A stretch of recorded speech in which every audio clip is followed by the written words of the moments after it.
श्री शिवाय नमस्तुभ्यम। आज सुनिए सोमवार व्रत की पौराणिक कथा। बहुत समय पहले वाशकल नामक गांव में बिंदुक नाम का एक ब्राह्मण रहता था। वह अधर्मी, दुरात्मा और महापापी था। उसकी स्त्री बहुत सुंदर थी। उसका नाम चंचुला था। वह सदा उत्तम धर्म का पालन करती थी, परंतु बिंदुक वैश्यागामी था। इस तरह कुकर्म करते हुए बहुत समय व्यतीत हो गया। उसकी स्त्री काम से पीड़ित होने पर भी सधर्म नाश के भय से क्लेश सहकर भी काफी समय तक धर्म भ्रष्ट नहीं हुई, परंतु आगे चलकर वह भी अपने दुराचारी पति के आचरण से प्रभावित होकर दुराचारी और अपने धर्म से विमुख हो गई। इस तरह दुराचार में डूबे हुए उन पति पत्नी का बहुत सा समय व्यर्थ बीत गया। वैश्यागामी दूषित बुद्धि वाला वह दुष्ट ब्राह्मण बिंदुक समय अनुसार मृत्यु को प्राप्त होकर नरक में चला गया। बहुत समय तक नरक के दुखों को भोगकर वह मूढ़ बुद्धि पापी विंध्य पर्वत पर भयंकर पिशाच हुआ। इधर उस दुराचारी बिंदुक के मर जाने पर वह चंचुला नामक स्त्री बहुत समय तक पुत्रों के साथ अपने घर में रहती रही। पति की मृत्यु के बाद वह भी अपने धर्म से गिरकर पर पुरुषों का संग करने लगी थी। सती विपत्ति में भी अपने धर्म का पालन करना नहीं छोड़ती। यही तो तप है। कठिन तो होता है, लेकिन इसका फल मीठा होता है। एक दिन दैव योग से किसी पुण्य पर्व के आने पर वह अपने भाई बंधुओं के साथ गोकर्ण क्षेत्र में गई। उसने तीर्थ के जल में स्नान किया और बंदी जनों के साथ यहाँ वहाँ घूमने लगी। वह एक देव मंदिर में गई। वहाँ उसने एक ब्राह्मण के मुख से भगवान शिव की परम पवित्र एवं मंगलकारी कथा सुनी। ब्राह्मण कह रहे थे कि जो स्त्रियां व्यभिचार करती हैं, वे मरने के बाद जब यमलोक जाती हैं, तब यमराज के दूत उन्हें तरह तरह से यंत्रणा देते हैं कि वे उसके कामांगों को तप्त लौह के डंडों से दागते हैं। तप्त लौह के डंडों से उसका संसर्ग कराते हैं। ये सारे दंड इतनी वेदना देने वाले होते हैं कि जीव पुकार पुकार कर कहता है कि अब वह ऐसा नहीं करेगा, लेकिन यमदूत उसे छोड़ते नहीं हैं। कर्मों का फल तो सभी को भोगना पड़ता है। देव, ऋषि, मनुष्य सभी इससे बंधे हुए हैं। ब्राह्मण के मुख से ये वैराग्य बढ़ाने वाली कथा को सुनकर चंचुला भय से व्याकुल हो गई। कथा समाप्त होने पर सभी लोग वहां से चले गए। तब कथा बांचने वाले ब्राह्मण देवता से चंचुला ने कहा, हे ब्राह्मण, धर्म को न जानने के कारण मेरे द्वारा बहुत बड़ा दुराचार हुआ है। स्वामी, मेरे ऊपर कृपा कर मेरा उद्धार कीजिए। आपके प्रवचन को सुनकर मुझे इस संसार से वैराग्य हो गया है। मुझ मूढ़ चित्त वाली पापिनी को धिक्कार है। मैं निंदा के योग्य हूँ। मैं बुरे विषयों में फंसकर अपने धर्म से विमुख हो गई थी। कौन मुझ जैसी को मार्ग में मन लगाने वाली पापिनी का साथ देगा? जब यमदूत मेरे गले में फंदा डालकर मुझे बांध कर ले जाएंगे और नरक में मेरे शरीर के टुकड़े करेंगे, तब मैं कैसे उन महायातनाओं को सहन कर पाऊंगी? मैं सब प्रकार से नष्ट हो गई हूँ, क्योंकि अभी तक मैं हर तरह से पाप में डूबी रही हूँ। हे ब्राह्मण, आप मेरे गुरु हैं, आप ही मेरे माता पिता हैं। मैं आपके शरण में आई हूँ। मुझ अबला का अब आप उद्धार कीजिए। इस प्रकार विलाप करती हुई चंचुला ब्राह्मण देवता के चरणों में गिर पड़ी। तब ब्राह्मण ने उसे कृपा पूर्वक उठाया और इस प्रकार कहा, नारी, तुम सौभाग्यशाली हो जो भगवान शंकर की कृपा से तुमने वैराग्यपूर्ण ये कथा सुनी है और कथा को सुनकर समय से अपनी गलती का एहसास कर लिया है। तुम डरो मत और भगवान शिव की शरण में जाओ। उनकी परम कृपा से तुम्हारे सभी पाप नष्ट हो जाएंगे। मैं तुम्हें भगवान शिव की कथा सहित वह मार्ग बताऊंगा जिसके द्वारा तुम्हें सुख देने वाली उत्तम गति प्राप्त होगी। शिव कथा सुनने से तुम्हारी बुद्धि शुद्ध हो गई है और तुम्हें पश्चाताप हुआ है तथा मन में वैराग्य उत्पन्न हुआ है। पश्चाताप ही पाप करने वाले पापियों के लिए सबसे बड़ा प्रायश्चित है। जो मनुष्य अपने कुकर्म के लिए प्रायश्चित नहीं करता, वह उत्तम गति प्राप्त नहीं करता, परंतु जिसे अपने कुकृत्य पर हार्दिक पश्चाताप होता है, वह अवश्य ही उत्तम गति का भागीदार होता है। इसमें कोई शक नहीं है। शुद्ध चित्त में ही भगवान शिव और माता पार्वती का वास होता है। वह शुद्ध आत्मा पुरुष सदा शिव के पद को प्राप्त होता है। इस कथा का श्रवण सभी मनुष्यों के लिए कल्याणकारी है, अतः इसकी आराधना और सेवा करनी चाहिए। हे ब्राह्मण पत्नी, तुम अन्य विषयों से अपने मन को हटाकर भगवान शंकर की इस परम पावन कथा को सुनो। इससे तुम्हारे चित्त की शुद्धि होगी और तुम्हें मोक्ष की प्राप्ति होगी। जो मनुष्य निर्मल हृदय से भगवान शिव के चरणों का चिंतन करता है, उसकी एक ही जन्म में मुक्ति हो जाती है। यह कहकर वे ब्राह्मण चुप हो गए। उनका हृदय करुणा से भर गया। वे ध्यान में मग्न हो गए। ब्राह्मण का यह उपदेश सुनकर चंचुला के नेत्रों में आनंद के आंसू छलक आए। वह हर्ष भरे हृदय से ब्राह्मण देवता के चरणों में गिर गई और हाथ जोड़कर बोली कि मैं कृतार्थ हो गई। हे ब्राह्मण, शिव भक्तों में श्रेष्ठ स्वामिन, आप धन्य हैं। आप परमार्थदर्शी हैं और सदा परोपकार में लगे रहते हैं। साधो, मैं नरक के समुद्र में गिर रही हूँ। कृपा करके मेरा उद्धार कीजिए। जिस पौराणिक और अमृत के समान कथा की बात आपने की है, उसे सुनकर ही मेरे मन में वैराग्य उत्पन्न हुआ। उस अमृतमयी कथा को सुनने के लिए मेरे मन में बड़ी श्रद्धा हो रही है। कृपया आप मुझे उसे सुनाइए। कथा सुनने की इच्छा मन में लिए हुए चंचुला उन ब्राह्मण देवता की सेवा में वहीं रहने लगी। उस गोकर्ण नामक महाक्षेत्र में उन ब्राह्मण देवता के मुख से चंचुला भगवान शिव की भक्ति, ज्ञान और वैराग्य बढ़ाने वाले और मुक्ति देने वाली परम उत्तम कथा सुनकर कृतार्थ हुई। उसका चित्त शुद्ध हो गया।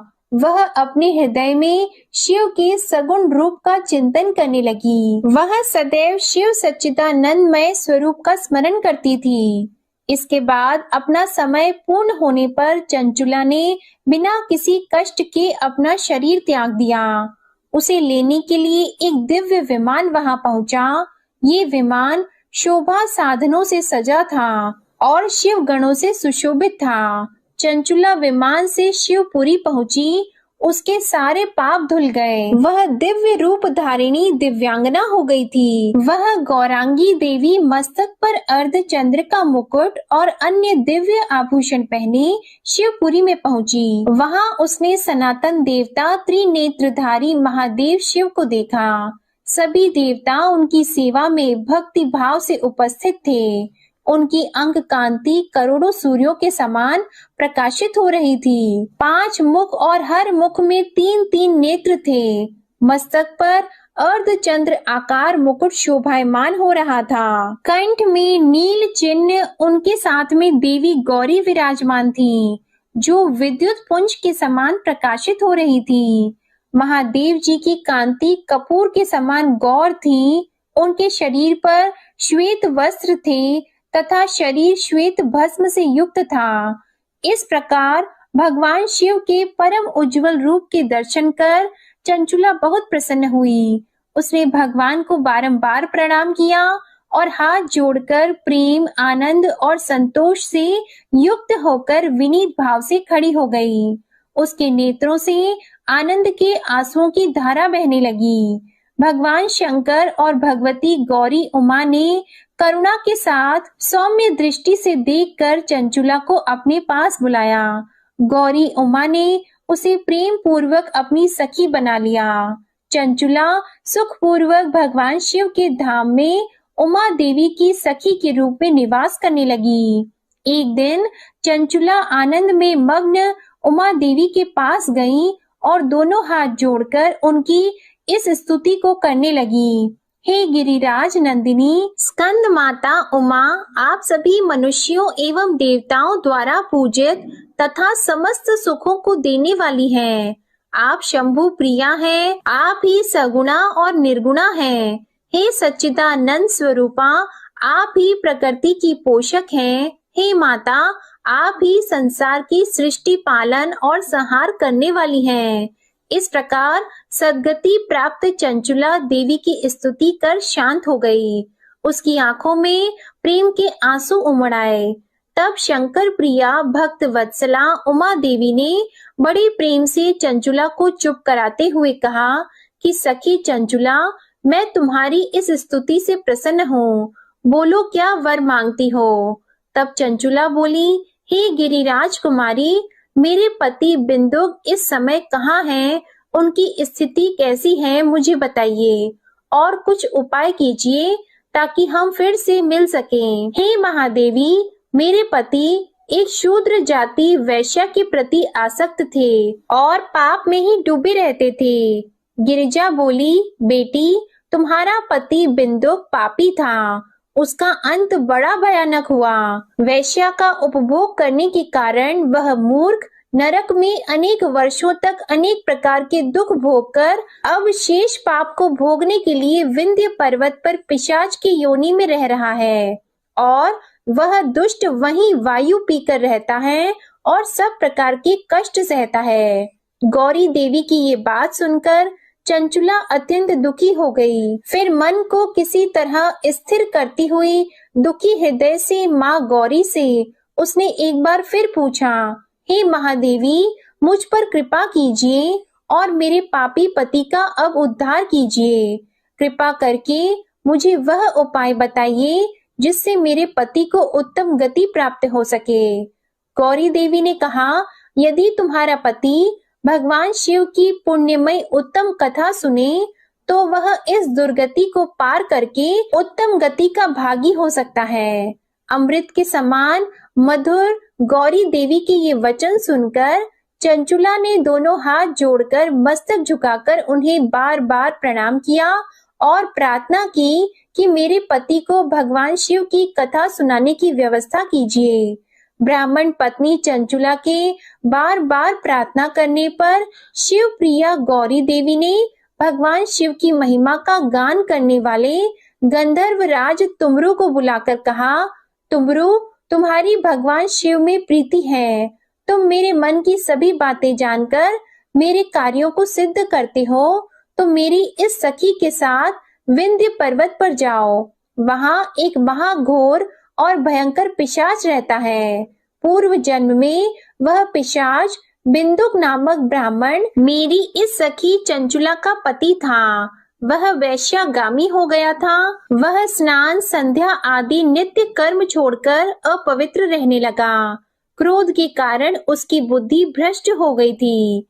दुर्जनों से उसकी मित्रता तथा सज्जनों से द्वेष बढ़ गया था। वह अस्त्र शस्त्र से हिंसा करता, लोगों को सताता और उनके घरों में आग लगा देता था। चांडालों से दोस्ती करता और वह रोज वैश्या के पास जाता था। पत्नी को त्याग कर दुष्ट लोगों से दोस्ती कर उन्हीं के संपर्क में रहता था। वह मृत्यु तक दुराचार में फंसा रहा। मृत्यु के बाद उसे पापियों के भोग स्थान यमपुरी में ले गए। वहां घोर नरकों को सहकर इस समय वह विंध्य पर्वत पर पिशाच बनकर रह रहा है और पापों का फल भोग रहा है। तुम उसके सामने परम पुण्यमयी पापों का नाश करने वाली भगवान शिव की दिव्य कथा का प्रवचन करो। इस कथा के सुनने से उसका हृदय सभी पापों से मुक्त होकर शुद्ध हो जाएगा और वह प्रेत योनि से मुक्त हो जाएगा। दुर्गति मुक्त होने पर उस बिंदुक नामक पिशाच को तुम विमान पर बिठाकर भगवान शिव के पास ले आना। माँ उमा का आदेश पाकर गंधर्व राज तुमरु प्रसन्नता पूर्वक अपने भाग्य की सराहना करते हुए चंचुला को साथ लेकर विमान से पिशाच के निवास स्थान विंध्य पर्वत पर गया। वहां पहुंचकर उसने विशाल आकृति वाले पिशाच को देखा। उसका शरीर विशाल था, उसकी ठोड़ी बड़ी थी। वह कभी हंसता, कभी रोता, कभी उछलता था। महाबली तुमरु ने बिंदुक नामक पिशाच को पाशों से बांध लिया। उसके पश्चात तुमरु ने कथा बांचने के लिए स्थान तलाश कर मंडप की रचना की। शीघ्र ही इस बात का पता लोगों को चल गया कि एक पिशाच के उद्धार हेतु देवी पार्वती की आज्ञा से तुमरू भगवान शिव की कथा सुनाने विंध्य पर्वत पर आया है। उस कथा को सुनने के लोभ से बहुत से देवर्षि वहां पहुंच गए। सभी को आदर पूर्वक स्थान दिया गया। पिशाच बिंदुक को पाशों में बांधकर आसन पर बिठाया गया और तब तुमरू ने परम उत्तम भगवान शिव की अमृत कथा का गान शुरू किया, जिससे सभी श्रोता कृतार्थ हो गए। परम पुण्यमयी कथा को सुनकर पिशाच सभी पापों से मुक्त हो गया और उसने पिशाच शरीर का त्याग कर दिया। शीघ्र ही उसका रूप दिव्य हो गया। उसका शरीर गौर वर्ण का हो गया। शरीर पर श्वेत वस्त्र एवं पुरुषों के आभूषण आ गए। इस प्रकार दिव्य देहधारी होकर बिंदुक अपनी पत्नी चंचुला के साथ स्वयं भी भगवान शिव का गुणगान करने लगा। उसे दिव्य रूप में देखकर सभी को बहुत आश्चर्य हुआ। उसका मन परम आनंद से परिपूर्ण हो गया। सभी भगवान महेश्वर के अद्भुत चरित्र को सुनकर कृतार्थ होकर उनका यशोगान करते हुए अपने अपने धाम को चले गए। बिंदुक अपनी पत्नी चंचुला के साथ विमान में बैठकर शिवपुरी की ओर चल दिया। महेश्वर के गुणों का गान करता हुआ बिंदुक अपनी पत्नी चंचुला और तुमरू के साथ शीघ्र ही शिव धाम पहुंच गया। भगवान शिव देवी पार्वती ने उसे अपना पार्षद बना लिया। दोनों पति पत्नी सुखपूर्वक भगवान महेश्वर एवं देवी गौरी के श्री चरणों में अविचल निवास पाकर धन्य हो गए।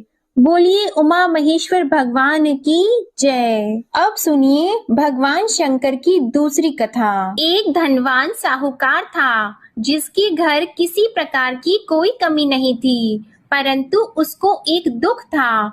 उसका कोई पुत्र नहीं था। वह इसी चिंता में दिन और रात रहता था और वह पुत्र की कामना से हर सोमवार को शिव जी का व्रत और पूजन किया करता था।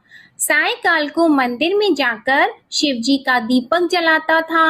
उसके भक्ति भाव को देखकर एक समय श्री पार्वती जी ने भगवान शिव जी महाराज से कहा कि वह साहूकार आपका अनंत भक्त है और सदैव आपका व्रत और पूजन बड़ी श्रद्धा से करता है। इसकी मनोकामना आप पूर्ण कीजिए। तब भगवान शिव ने कहा कि हे पार्वती, यह संसार कर्म क्षेत्र है। जैसी किसान खेत में जैसा बीज बोता है वैसा ही फल काटता है, उसी तरह से इस संसार में जैसा कर्म करते हैं वैसा ही फल मिलता है। तब माता पार्वती ने अत्यंत आग्रह से कहा कि महाराज, जब यह आपका भक्त है और इससे किसी प्रकार का दुख है तो उसको अवश्य दूर करना चाहिए, क्योंकि आप सदैव अपने भक्तों पर दयालु हैं और उनके दुखों को दूर करते हैं। यदि आप ऐसा नहीं करेंगे तो मनुष्य आपकी सेवा व्रत क्यों करेंगे? माता पार्वती जी के आग्रह को देखकर भगवान भोलेनाथ कहने लगे कि हे पार्वती, इसके कोई पुत्र नहीं है, इसी चिंता से यह दुखी रहता है। इसके भाग्य में पुत्र न होने पर भी इसके पुत्र की प्राप्ति का मैं वर देता हूँ, परंतु वह पुत्र केवल 12 वर्ष तक जीवित रहेगा। इसके पश्चात वह मृत्यु को प्राप्त हो जाएगा। इससे अधिक मैं और कुछ इसके लिए नहीं कर सकता हूँ। यह सब बातें वह साहूकार सुन रहा था। इससे उसको न कुछ प्रसन्नता हुई और न ही उसे कुछ कष्ट हुआ। वह पहले जैसे ही भगवान शिव का व्रत और पूजन करता रहा। कुछ समय व्यतीत हो जाने पर साहूकार की स्त्री गर्भवती हुई और उसे 10वें महीने में गर्भ से अति सुंदर पुत्र की प्राप्ति हुई। साहूकार के घर में बहुत खुशियां मनाई गई, परंतु साहूकार ने उसको केवल 12 वर्ष की आयु जानकर कोई अधिक प्रसन्नता प्रकट नहीं की और न ही किसी को यह भेद बताया। जब वह 11 वर्ष का हो गया तो उस बालक की माता ने उसके पिता से विवाह आदि के लिए कहा, परंतु साहूकार कहने लगा मैं अभी इसका विवाह नहीं करूंगा और पढ़ने के लिए इसे भेजूंगा। फिर साहूकार ने अपने साले अर्थात उस बालक के मामा को बुलाकर उसको बहुत सा धन देकर कहा, तुम इस बालक को काशी में पढ़ने के लिए ले जाओ और रास्ते में जिस स्थान पर भी जाओ वहां यज्ञ करना और ब्राह्मणों को भोजन कराते जाना। वे दोनों मामा और भांजा सब जगह यज्ञ करते और ब्राह्मणों को भोजन कराते जा रहे थे। रास्ते में उनको एक शहर पड़ा।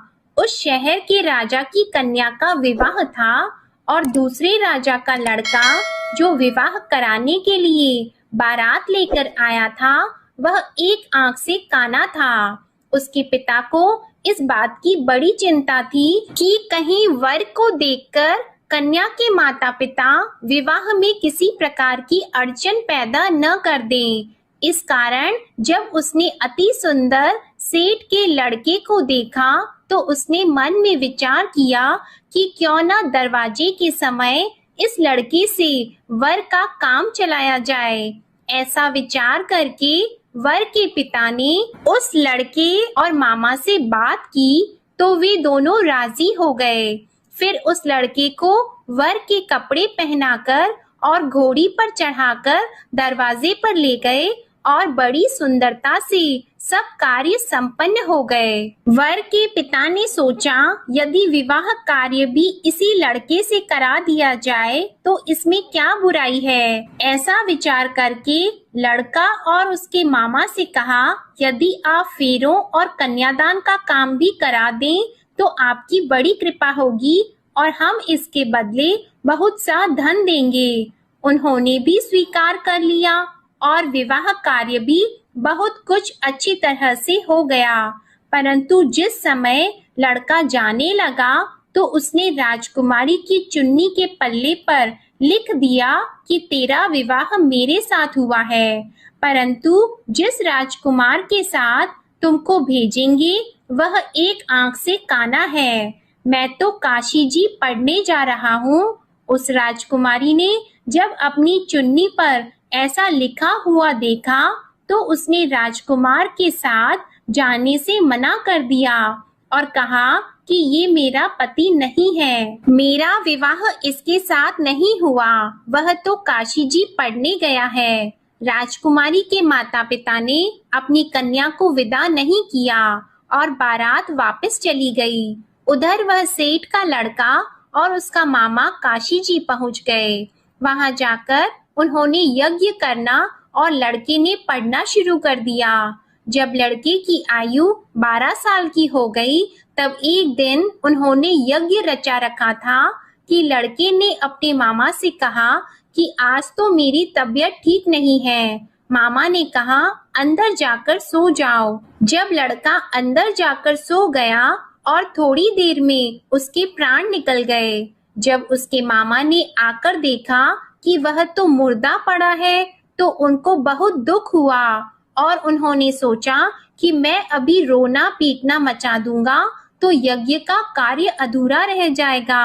अतः उन्होंने जल्दी से यज्ञ का कार्य समाप्त करके ब्राह्मणों के जाने के बाद रोना पीटना आरंभ कर दिया। संयोगवश उसी समय शिवजी और पार्वती जी उधर से जा रहे थे। पार्वती जी कहने लगी, हे महादेव, कोई दुखियारा रो रहा है, इसके कष्टों को आप दूर करो। तब भगवान शिव बोले, इसकी आयु इतनी ही थी सो ये भोग चुका है। माता पार्वती ने कहा कि महाराज कृपा करके इस बालक को और आयु दे दो, नहीं तो इसके माता पिता तड़प तड़प कर मर जाएंगे। पार्वती जी के इस प्रकार बार बार आग्रह करने पर भगवान शिव जी ने उसे जीवन दान दे दिया और शिव जी की कृपा से लड़का जीवित हो गया। शिव जी और पार्वती जी कैलाश पर्वत पर चले गए। तब इस प्रकार यज्ञ करते हुए लड़का और उसके मामा अपने घर की ओर चल पड़े।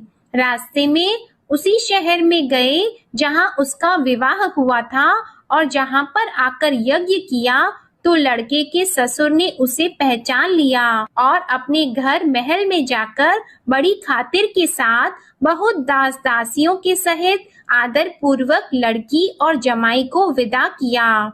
जब वह अपने शहर के निकट आए तो मामा ने कहा, मैं पहले तुम्हारे घर जाकर सबको खबर करता हूँ।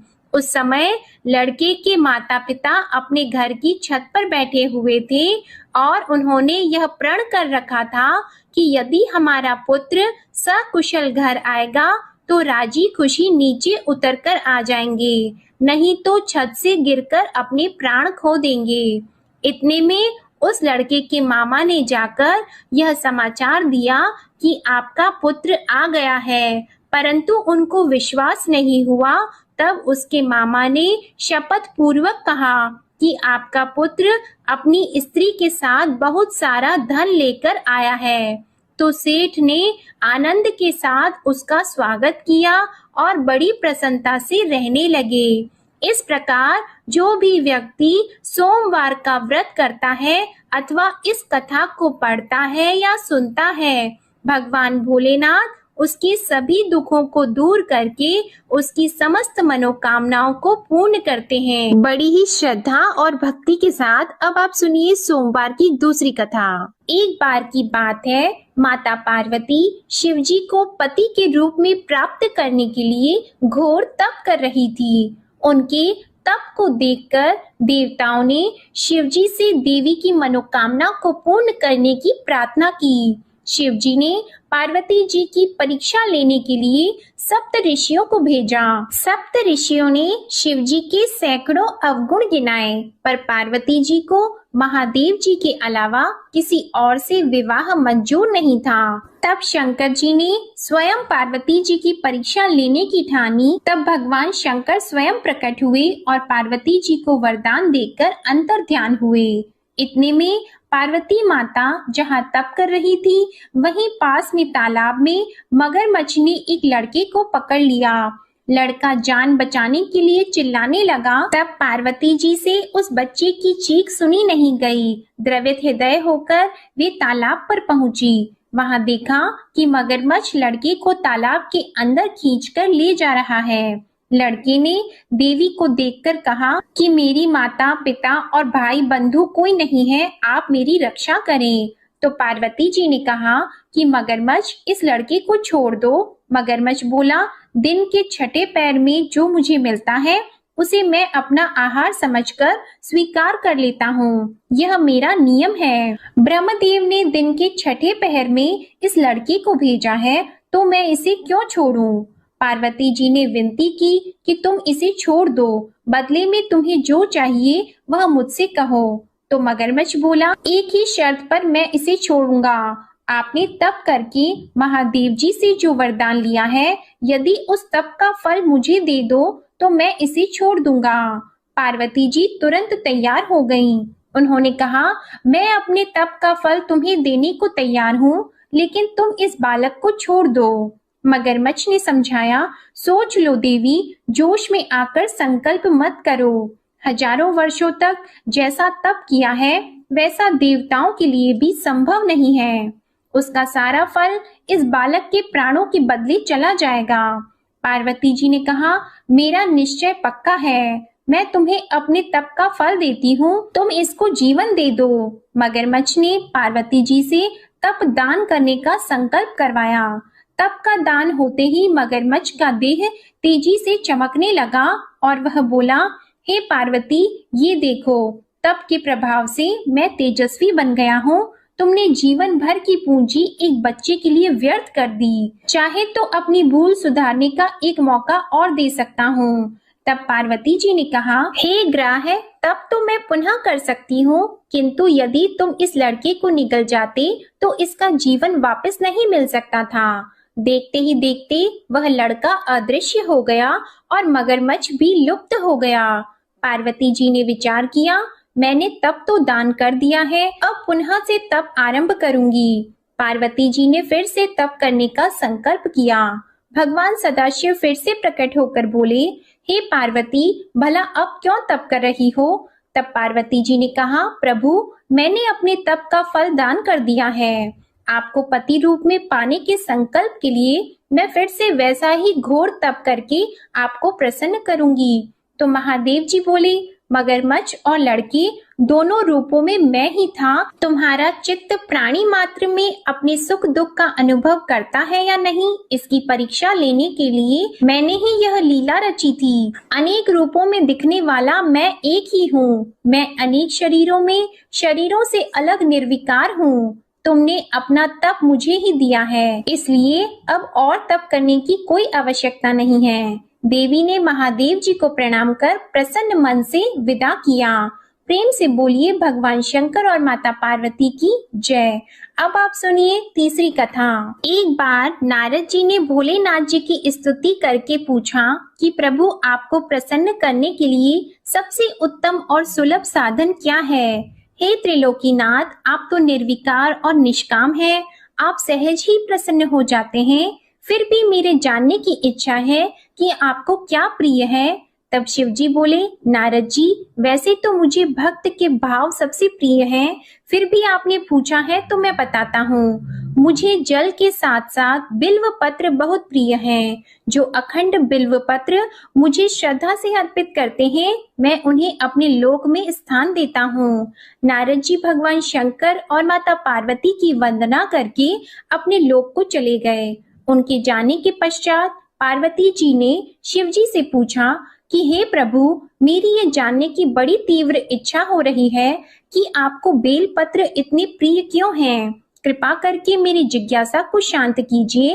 तब शिव जी बोले, हे शिवे, बिल्व के पत्ते मेरी जटा के समान हैं। उसका त्रिपत्र यानी 3 पत्ते ऋग्वेद, यजुर्वेद और सामवेद हैं। शाखाएं समस्त शास्त्र का स्वरूप है। बिल्व वृक्ष को आप पृथ्वी का कल्प वृक्ष समझें, जो ब्रह्मा, विष्णु और शिव स्वरूप है। हे पार्वती, स्वयं महालक्ष्मी जी ने शैल पर्वत पर बिल्व वृक्ष रूप में जन्म लिया था। इस कारण भी बेल का वृक्ष मेरे लिए अति प्रिय है। महालक्ष्मी जी ने बिल्व का रूप धरा। ये सुनकर पार्वती जी कौतूहल में पड़ गईं और पार्वती जी कौतूहल से उपजी जिज्ञासा को रोक न पाईं। उन्होंने पूछा, देवी लक्ष्मी ने आखिर बिल्व वृक्ष का रूप क्यों लिया? आप ये कथा विस्तार से कहें। तब भोलेनाथ ने देवी पार्वती जी को कथा सुनाना आरंभ किया। हे देवी, सतयुग में ज्योति रूप में मेरे अंश का रामेश्वर लिंग था। ब्रह्मा आदि देवों ने उसका विधिवत पूजन अर्चन किया था। इसका परिणाम ये हुआ कि मेरे अनुग्रह से वाणी देवी सबकी प्रिय हो गई। वे भगवान विष्णु को सतत प्रिय हो गई। मेरे प्रभाव से भगवान केशव के मन में वाग देवी के लिए जितनी प्रीति उत्पन्न हुई, वह स्वयं लक्ष्मी जी को नहीं भाई। लक्ष्मी देवी का श्री हरि के प्रति मन में कुछ दुराव पैदा हो गया। वह चिंतित और रुष्ट होकर चुपचाप परम उत्तम श्री शैल पर्वत पर चली गईं। वहां उन्होंने तप करने का निश्चय किया और उत्तम स्थान का चयन करने लगी। महालक्ष्मी ने उत्तम स्थान का निश्चय करके मेरे लिंग विग्रह की उग्र तपस्या प्रारंभ की। उनकी तपस्या कठोरतम होती जा रही थी। हे परमेश्वरी, कुछ समय के बाद महालक्ष्मी जी ने मेरे लिंग विग्रह से थोड़ा ऊर्ध्व में एक वृक्ष का रूप धारण कर लिया। अपने पत्तों और पुष्प द्वारा निरंतर मेरा पूजन करने लगी। इस तरह महालक्ष्मी जी ने लाखों वर्षों तक घोर आराधना की। अंततः उन्हें मेरा अनुग्रह प्राप्त हुआ। मैं वहां प्रकट हुआ और देवी से इस घोर तप की आकांक्षा पूछकर वर देने को तैयार हुआ। महालक्ष्मी जी ने मांगा कि श्री हरि के हृदय में मेरे भाव से वाग देवी के लिए जो स्नेह हुआ है वह समाप्त हो जाए। तब शिव जी बोले, मैंने महालक्ष्मी जी को समझाया, श्री हरि के हृदय में आपके अतिरिक्त किसी और के लिए कोई प्रेम नहीं है। वाग देवी के प्रति उनका प्रेम नहीं अपितु श्रद्धा है। यह सुनकर लक्ष्मी जी प्रसन्न हो गईं और पुनः श्री विष्णु के हृदय में स्थित होकर निरंतर उनके साथ विहार करने लगी। हे पार्वती, महालक्ष्मी के हृदय का एक बड़ा विकार इस प्रकार दूर हो गया। इस कारण हरिप्रिया उसी वृक्ष रूपी सर्वदा अतिशय भक्ति से भरकर यत्न पूर्वक मेरी पूजा करने लगी। हे पार्वती, इसी कारण विश्व का वृक्ष, उसके पत्ते, फल, फूल आदि मुझे बहुत प्रिय हैं। मैं निर्जन स्थान में बिल्व वृक्ष का आश्रय लेकर रहता हूँ। बेल वृक्ष को सदा सर्व तीर्थ में एवं सर्व देवमय मानना चाहिए। बिल्व पत्र, बिल्व फूल, बिल्व वृक्ष अथवा बिल्व काष्ठ के चंदन से जो मेरा पूजन करता है वह भक्त मेरा अति प्रिय है। बिल्व वृक्ष को शिव के समान ही समझो। वह मेरा शरीर है जो बिल्व पर चंदन से मेरा नाम अंकित करके मुझे अर्पण करता है। मैं उसे सभी पापों से मुक्त करके अपने लोक में स्थान देता हूँ। हे देवी, उस व्यक्ति को स्वयं लक्ष्मी जी भी नमस्कार करती है जो मेरा पूजन करते हैं। जो बिल्व मूल में प्राण छोड़ता है उसको रुद्र देह प्राप्त होता है और ऐसे मनुष्य पर सदैव ही माता लक्ष्मी की कृपा रहती है और साथ ही साथ भगवान नारायण की कृपा भी उन पर सदैव बनी रहती है। प्रेम से बोलिए भगवान शिव और माता पार्वती की जय। अब सुनिए गणेश भगवान की कथा। एक साहूकार था, उसके घर रोज एक ब्राह्मणी रोटी लेने के लिए घर आती थी। घर के अंदर घुसते ही पोल के ऊपर गजानन जी का मंदिर था। वह गणेश जी को रोटी का एक कौर हमेशा भोग लगाती थी। बहुत दिन हो गए। गणेश जी महाराज ने कहा कि यह मुझे हमेशा भोजन करवाती है, मुझे इसे कोई ना कोई उपहार जरूर देना चाहिए। गणेश जी एक दिन उसके थाली में हीरे मोती भर देते हैं। ब्राह्मणी तो थाली लेकर अपने घर आ गई और साहूकार से रोटी लेने के लिए आना बंद हो गई। साहूकारनी ने उसे बुलावा भेजा कि बाई, रोटी लेने के लिए क्यों नहीं आती हो? ब्राह्मणी ने कहा कि मुझ पर गणेश जी प्रसन्न हो गए। बहुत वर्ष तक रोटी लेने के लिए आ गई लेकिन अब नहीं आऊंगी। साहूकारनी मन में बहुत नाराज हुई और गणेश जी से कहा कि आप ब्राह्मणी के ऊपर प्रसन्न हुए परंतु मुझ पर प्रसन्न नहीं हुए। तब गणेश जी की मूर्ति हटाकर उसने बाहर फेंक दी। इधर सेठ जी की दुकान में धंधा पानी बंद हो गए। एक दिन सेठ जी की नजर पोल के मंदिर पर गई तो सेठानी जी को पूछा कि गणेश जी कहाँ गए? तो साहूकारनी ने कहा कि ऐसे गणेश जी का क्या करें जो ब्राह्मणी पर तो प्रसन्न हो गए लेकिन हमारे ऊपर प्रसन्न नहीं हुए। इस कारण मैंने तो गणेश जी को हटाकर फेंक दिया है। तब सेठ जी ने कहा कि यह तुमने क्या किया? मेरा तो व्यापार और धंधा चलना बंद हो गया है। गणेश जी तुमने कहाँ फेंके हैं? जल्दी बताओ, मैं उन्हें वापस लेकर आता हूँ।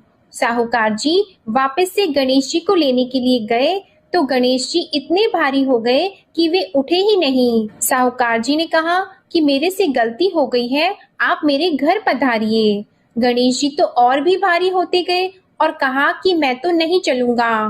पहले साहूकारनी को बुलाकर यहाँ लाओ और वह मुझसे माफी मांगेगी तो ही मैं चलूंगा। और गणेश जी ने कहा कि मुझे हमेशा सवा सेर का चूरमा करके भोजन कराओगे तो ही मैं चलूंगा। साहूकार साहूकारनी को लेकर आए और उससे माफी भी मंगवाई और सवा सेर का चूरमा चढ़ाने की हाँ भी भरी। तब साहूकार और साहूकारनी ने गणेश जी को वापस घर लाकर उन्हें पोल में बिठाया। ऐसा करने पर साहूकार का व्यापार फिर से चलने लगा।